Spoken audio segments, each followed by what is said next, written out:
nyatanya belum membuat manusia benar-benar sadar akan berharganya nyawa. Nyatanya, di sepanjang tahun 2022 ada banyak konflik yang berkepanjangan, kemudian merenggut ratusan hingga ribuan nyawa manusia.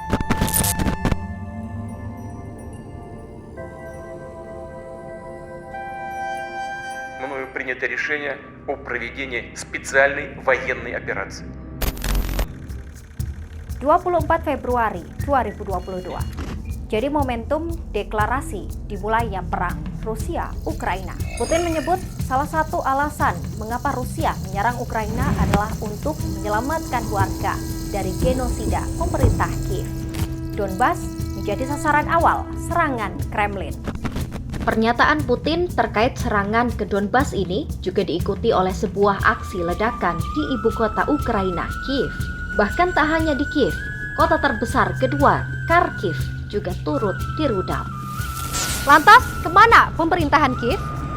Tentu saja ini bukan konflik yang kecil. Vladimir Putin tidak akan main-main dengan semua ancamannya. Menyadari kalah persenjataan melawan Rusia, Presiden Ukraina Volodymyr Zelensky meminta bantuan pada Barat, apalagi kalau bukan untuk melawan Rusia. NATO dan negara-negara Barat pun mulai kirim bantuan senjata-senjata ringan. Amerika Serikat dan sekutunya yang melihat Rusia kewalahan kian bersemangat mengirim bantuan militer untuk Ukraina. Perang kali ini dimanfaatkan Barat untuk menguras habis kekuatan dan gudang senjata Kremlin.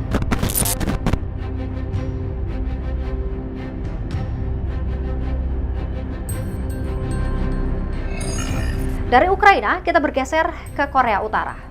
Konflik semenanjung Korea memang sudah lagu lama. Namun nyatanya, perseteruan antara Korea Utara dan Korea Selatan terus memanas di sepanjang tahun 2022. Korea Utara beberapa kali melakukan uji coba rudal. Provokasi Korut bikin negara tetangga jadi makin risau.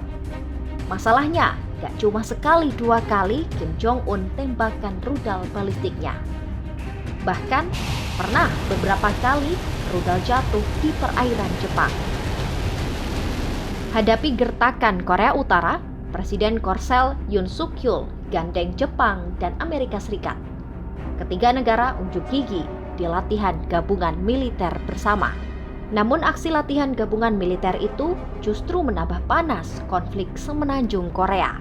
Kim Jong-un tak segan-segan pasang alarm nuklir bagi siapa saja yang menurutnya mengusik Korea Utara. Sampai di pertengahan tahun 2022, Korut lagi-lagi uji coba rudalnya.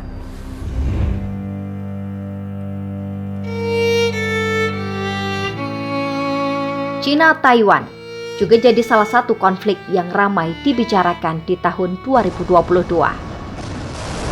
Meski konflik ini sudah berjalan sejak lama, namun lagi-lagi 2022 bikin Cina-Taiwan semakin meradang. Diawali dari kedatangan Ketua DPR Amerika Serikat Nancy Pelosi ke Taipei, ibu kota Taiwan. Kedatangan Pelosi disambut baik oleh Presiden Taiwan, Tsai Ing-wen. Tentu hal ini bikin Cina meradang. Presiden Cina Xi Jinping langsung minta angkatan bersenjata Cina turun gunung. PLA tembakan rudal di sekitaran Taiwan sebagai seruan tak suka dengan kedatangan Amerika Serikat yang dianggap melanggar kebijakan satu Cina. Bukannya mereda, Taiwan justru kembali menerima kedatangan para senat Amerika Serikat dengan tujuan mempererat kerjasama bilateral Washington-Taipei. Taiwan juga sempat lakukan latihan gabungan bersama tentara Amerika Serikat.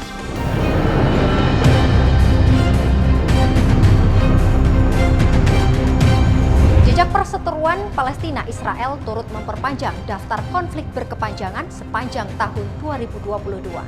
Bersih tegang sejak 1947, Palestina-Israel hingga kini masih menjadi isu kemanusiaan yang belum berakhir. Sepanjang tahun 2022, bentrokan demi bentrokan terjadi di Yerusalem. Kompleks Masjid Al-Aqsa dikenal sebagai tempat suci ketiga dalam Islam.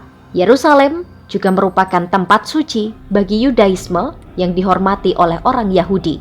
Israel sendiri mengatakan mereka ingin mempertahankan status quo. Bentrokan di Yerusalem menandai eskalasi lebih lanjut konflik Israel-Palestina. Militan Palestina meluncurkan sebuah mortir di Gaza. Roket beberapa kali ditembakkan ke Israel. Unjuk kekuatan ini dilakukan saat ketegangan melonjak atas kekerasan di Yerusalem. Perseteruan Israel-Palestina melebar hingga membuat ketegangan tentara dan media internasional kala seorang jurnalis veteran Al Jazeera, Shirin Abu Akleh, ditembak di kepalanya. Jurnalis Shirin Abu Akleh ditembak saat meliput serangan Israel di Jenin di tepi barat pada Mei 2022. Pelaku kasus pembunuhan jurnalis yang sangat dihormati itu masih menjadi pertanyaan. Hingga Desember 2022, Al Jazeera mengajukan kasus itu ke Pengadilan Kriminal Internasional.